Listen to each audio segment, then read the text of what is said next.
माझी मिसेस स्वामींसोबत आहेतच आणि माझ्यासोबत सुद्धा आहेत, त्यांनी सदैव राहते.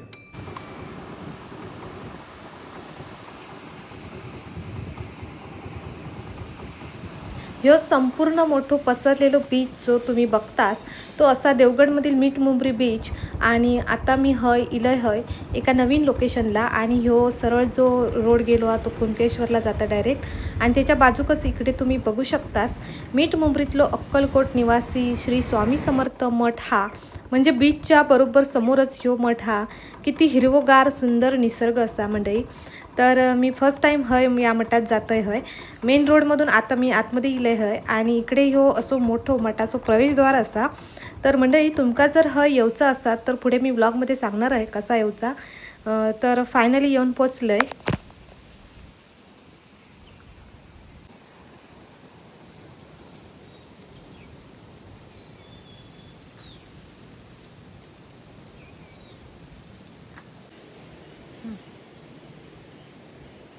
हे हाय हे हाय मंडळी, आज मी इलाय आमच्या देवगड तालुक्यातील मीठ मुंबरी गावातील एक प्रसिद्ध श्री स्वामी समर्थांचो मठ. आणि तुम्ही माझ्या पाठीमागे बघू शकतास ह्यो जो मठ हा तो मी बरेच दिवस म्हणत होतो इकडे येऊचा. तर चला आज योग इलो आणि तुमका ह्यो सुंदर मठ मी तुमका दाखवतोय आणि याची काय काय स्पेशालिटी आहे, कोणता लोकेशन आहे आणि तुम्ही कसा येऊ शकता याची सगळी माहिती मी या व्हिडिओमध्ये दाखवणार आहे. त्यामुळे व्हिडिओ नक्की शेवटपर्यंत बघा.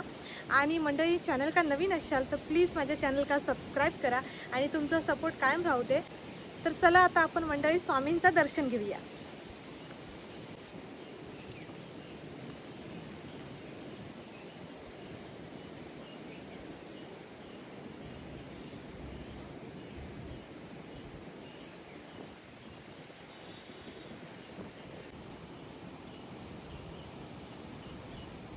सिंधुदुर्ग जिल्ह्यातील आपल्या देवगड तालुक्यातील मीठ मुंबरी गावातलं ह्यो मठ म्हणजे समुद्रकिनारी असलेलो स्वामींचो पहिलोच मठ हा. म्हणजे समुद्रकिनारी असं कुठलं मठ नाही हा. आणि मठ बाहेरून जेवढं सुंदर हा तेवढंच आतमधून सुंदर हा मंडळी. चला तुमका दाखवतोय.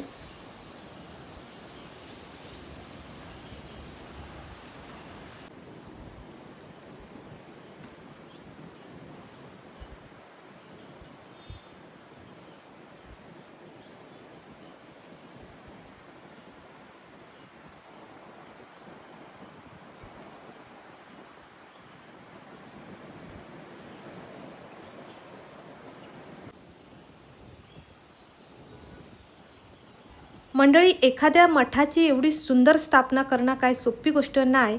2021-22मध्ये या मठाची स्थापना करूक सुरुवात झाली.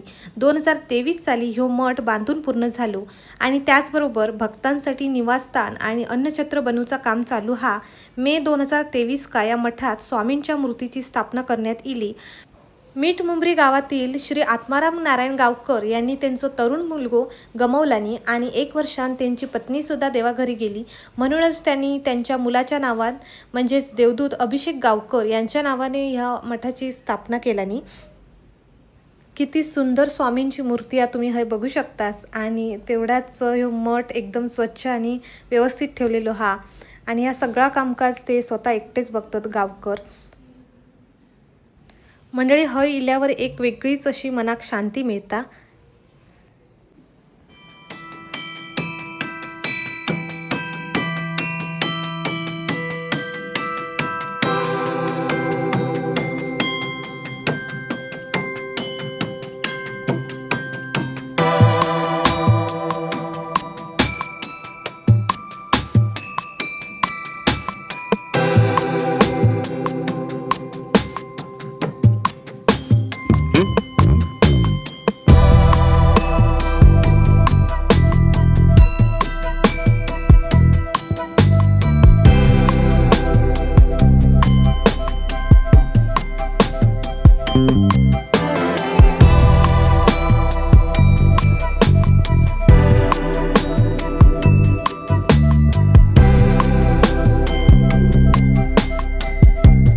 आणि मंडळी तुम्ही बघू शकतास त्यांच्या मुलाचा फोटो लावलेलो हा.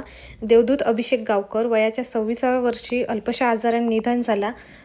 तर मंडळी चांगलं इंजिनिअरिंगचं शिक्षण पूर्ण केलेला होता आणि त्यासोबत श्री आत्माराम गावकर यांची पत्नी मंदा गावकर म्हणजेच अश्विनी गावकर यांचं सुद्धा हय एक फोटो लावलेलो हा तुम्ही बघू शकतास.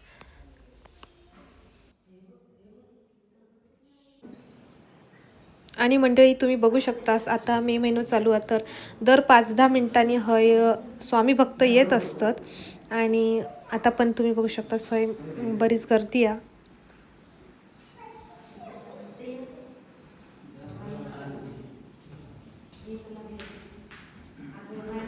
चला आता प्रत्यक्ष काकांकडूनच आपण या मठाबद्दल माहिती घेऊया.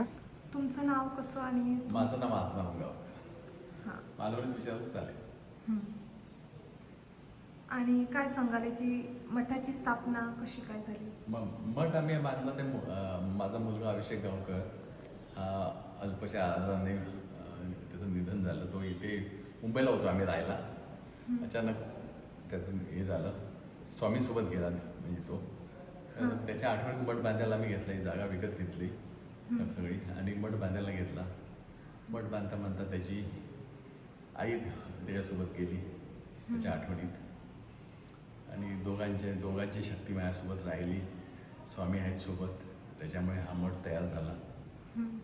आणि स्वतःच्या म्हणजे स्वामीने जे दिलं होतं, जे स्वामींचं होतं त्या पैशात, स्वतःच्याच पैशाने म्हणजे स्वामीने दिलेल्या पैशातून मठ बांधला गेला. हां म्हणजे संपूर्ण मठ तुमच्या स्वतःच्या खर्चाने स्वामीने बांधून घेतला तो. म्हणजे कुणाचंही मदत न घेता जागा विकत घेतली. त्यावेळी माझी मिसेस होती माझ्यासोबत. त्या मुलाच्या याच्यामध्ये ती गेली, पण ती दोघं पण माझ्यासोबत आता पण आहेत आणि अतिशय त्यांची साथ आहे. मला स्वामींची साथ भरपूर आहे. स्वामी हे ब्रह्मानंद नायक प्रत्येक गोष्टीसाठी हजर असतात आणि ते करून घेतात. हे केलं म्हणजे स्वामींनी घडून आणलं आहे सगळं. हे खूप वेगळं आहे. लोकांना इथलं निसर्ग आवडतो. स्वामींच्या इथे लोकांना म्हणजे स्वामींचं अस्तित्व जाणवतं. लोकांच्या मनोकामना बऱ्याच पुऱ्या होतात. म्हणजे स्वामी त्यांच्यासाठी आले असं म्हणतात. मला ऐकून हे बरं वाटलं. आणि स्वामींनी सगळ्या भक्तांचा असाच सांभाळ करावा कायम, ही स्वामीकडे इच्छा आहे. माझा मुलगा आणि माझी मिसेस स्वामींसोबत आहेतच आणि माझ्यासोबत सुद्धा आहेत. त्यांनी सदैव राहतील. असं चाललं आहे. स्वामींनी आपलं काम बाकीचं आहे ते स्वामी करून घेणार. ते स्वामींचं तेवढं हे आहेच.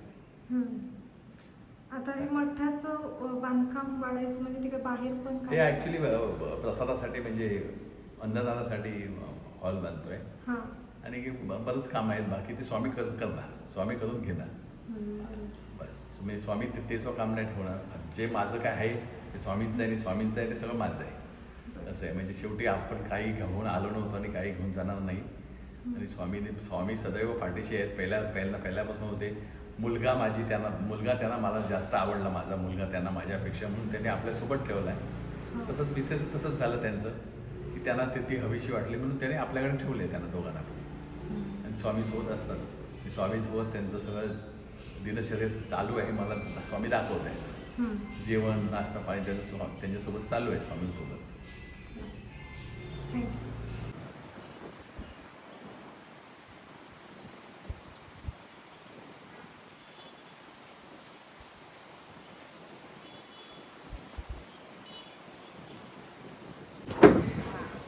मंडळी, काकांची ही सगळी कहाणी ऐकून आपल्याक असं वाटतं की बराच त्यांच्या वाट्यात दुःख, पण प्रत्यक्ष त्यांच्याशी भेटून आणि बोलून कळता की स्वामींनी त्यांना जगूक शिकवलेला आणि त्याच्यातच ते खूप सुखी आहेत. ते कुठल्याच गोष्टीत ते स्वामींका दोष देत नाहीत. आणि तुम्ही इकडे बघू शकतास, इकडून ही अशी एंट्रीला माडत, तिकडून एंट्री आणि इकडे हे संपूर्ण पसरलेलं मोठं बीच आणि हय देवगड पवनचक्की सुद्धा दिसतात. मंडळी थांबा थोड्या वेळाने दाखवते तुमका. इकडे यो बीच असा आणि इकडून मस्त असं भरपूर वारं येत असतात बीच आहे त्यामुळे गरम वगैरे अजिबात होत नाही. आणि हे पवनचक्की आहे तुम्ही बघू शकतास. अजून एक गोष्ट सांगते मंडळी तुमका. या मठात इल्यावर गावकर काकांनी माका पहिल्यांदा विचारलं नाही, देवगड तालुक्यातच राहत असून मठाला भेट का दिली नाही, म्हणजे एवढं लेट का इलं. तर मंडळी खराच स्वामींची भेट सहज होत नाही. ते बरोबर आपल्या योग्य वेळ इली की बोलवून घेतात. मठाची रचना कशी वाटली आणि स्वामी भक्त असाल तर कमेंटमध्ये नक्की श्री स्वामी समर्थ लिहा.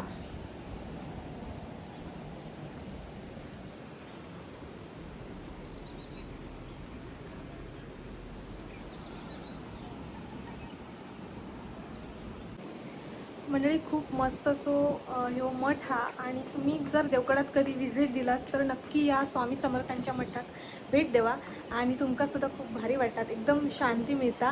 कारण की मठाच्या अगदी समोरच मस्तपैकी असं निसर्ग आणि समुद्र पसरलेलो मोठंच मोठं.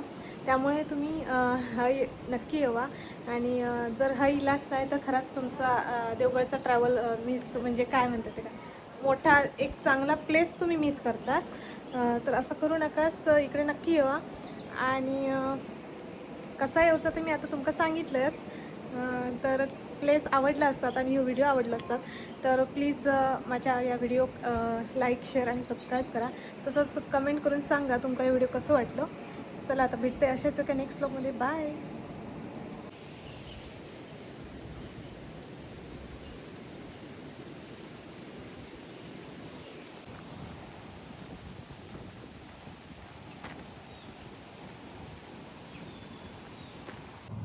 मठातून बाहेर पडताना एक गोष्ट प्रकर्षण जाणवतं, ती म्हणजे आपण या मठाक एकदा भेट दिली की परत परत जावंसं वाटतं.